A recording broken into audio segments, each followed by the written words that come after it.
This is a final video about my 2000 Oldsmobile Intrigue GL. I bought this car when I got out of college because I needed one very badly, and this is what I could afford. This car developed a lot of problems over the years, and I'm really curious to see if other owners had similar issues.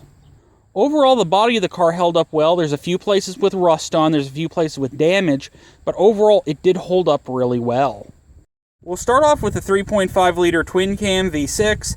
My engine always used a lot of oil in this car, to the point I would have to check it weekly.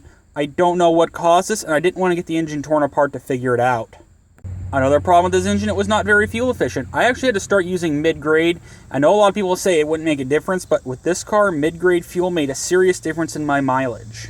I'm aiming the camera towards the back here because I've got a coolant leak that was not worth fixing. And of course, how they wired the coolant lines around the engine, it's sitting behind the engine, and it simply was not worth repairing. I had to replace every single strut spring combo on the car. At one point I was driving down the road, and I actually had the top of one of my springs fall off. That got expensive really quick. The first few years I owned the car, rust wasn't a serious issue, but it became an issue the last 2 years because we've had two pretty rough winters. Both sides of the car have rusted in the exact same place. The rims fit to my car have been a chronic issue. They've caused tire leaks to the point that my mechanic would not take the tire off the rim on the other side of the car because he was worried he wasn't going to be able to get it back on. I would have had to put 4 new rims on the car pretty much, and it was simply not worth the investment to fix this issue. Before I even bought this car, someone tagged a telephone pole with the rear end here, and I believe this is part of the problem that has caused the next issue that also no one can find. This car has had a continuous trunk leak since the day I bought it. I don't know where it is. The dealer couldn't find it. I believe it has something to do with the trunk lid, but water would just keep soaking into the trunk to the point I would use shirts to clean it up. It was one of the major disappointments with this car. It was just something no one could ever find. Another problem, my trip buttons fell into the dashboard. As you can see, this is where my cruise control and 4-way flasher assembly should be. It fell in during a snowstorm in 2014.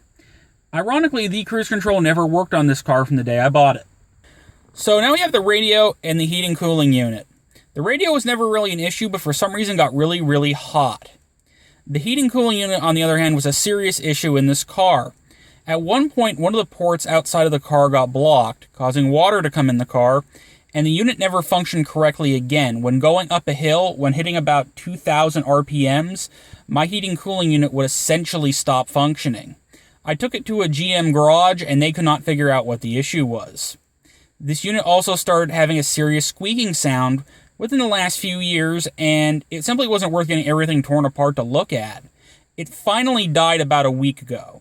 Sadly, it was one of the real big issues with this car. Before my final thoughts, the final maintenance record for the Intrigue.